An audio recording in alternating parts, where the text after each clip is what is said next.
Assalamualaikum warahmatullahi wabarakatuh. Selamat datang di video pembelajaran Bahasa Indonesia untuk kelas 11. Oke teman-teman, masih semangat ya belajarnya? Masih semangat juga belajar di rumah? Semoga kalian tetap menjaga kesehatan. Baik, kali ini menyambung video sebelumnya, karena kita sebelumnya sudah membahas tentang teks prosedur secara umum.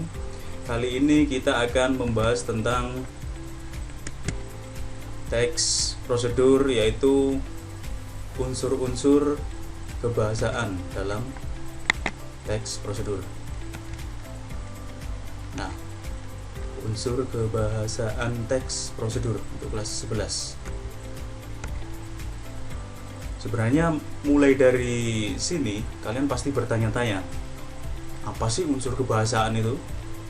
Secara pengertiannya, jadi unsur ini adalah bagian-bagian dari kebahasaan yang terdapat dalam suatu teks.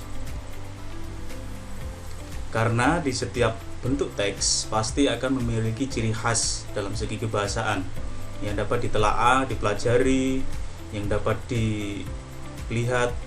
Yang menjadi khas ini apa sih sebenarnya dari teks ini, terutama teks prosedur ini.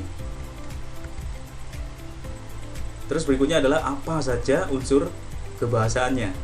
Pasti kalian bertanya-tanya ya. Yang pertama, ada yang namanya kata kerja imperatif. Jadi imperatif ini bisa dikatakan atau kata lainnya dari kata kerja perintah. Maksudnya seperti apa?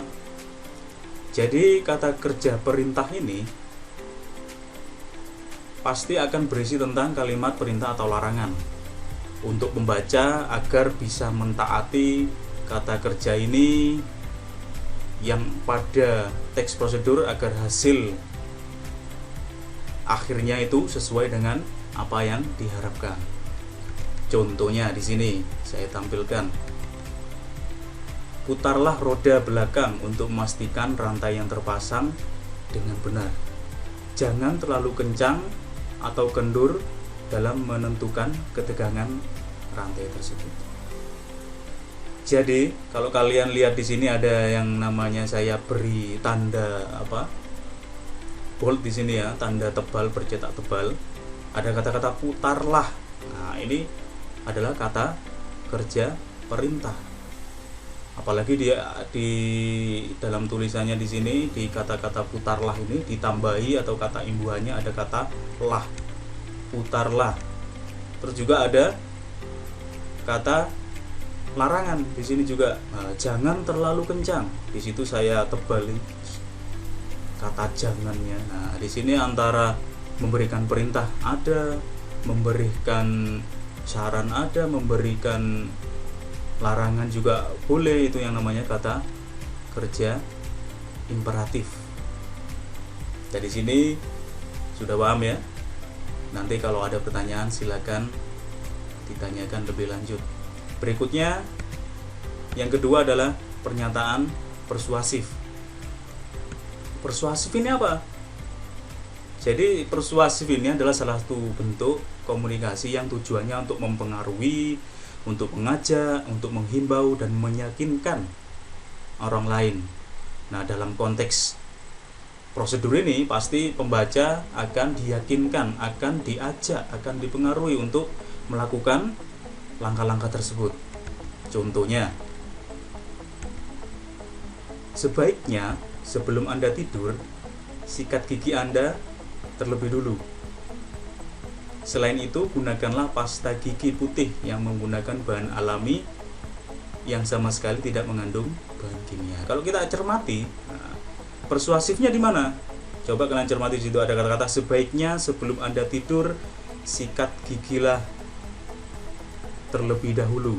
Nah, itu memberikan apa? Memberikan ajakan, memberikan himbauan agar kita menyikat gigi sebelum tidur. Terus ditambahi lagi di situ ada gunakanlah pasta gigi putih yang mengandung bahan alami dan yang sama sekali tidak mengandung bahan kimia. Di situ memberikan, selain mengajak juga menghimbau agar menggunakan pasta gigi yang menggunakan bahan alami. Jadi seperti itu contohnya. Berikutnya, yang ketiga adalah kata teknis. Waduh, ini teknis ini apa ya? Kok berkaitan dengan sekolah kalian ya? Ada kata-kata teknik-tekniknya. Nah, di sini pengertiannya adalah sebuah jenis kata yang memiliki artian secara khusus di bidang atau keahlian tertentu. Jadi kalian keahliannya apa? Oh, saya di sini jurusannya mesin. Pasti nanti kata-kata tekniknya, kata-kata bidangnya akan berkaitan dengan mesin yang belum tentu orang lain mengetahui. Ya, ini saya kasih contoh ya. Nah, di sini ada jarang digunakan dalam percakapan sehari-hari.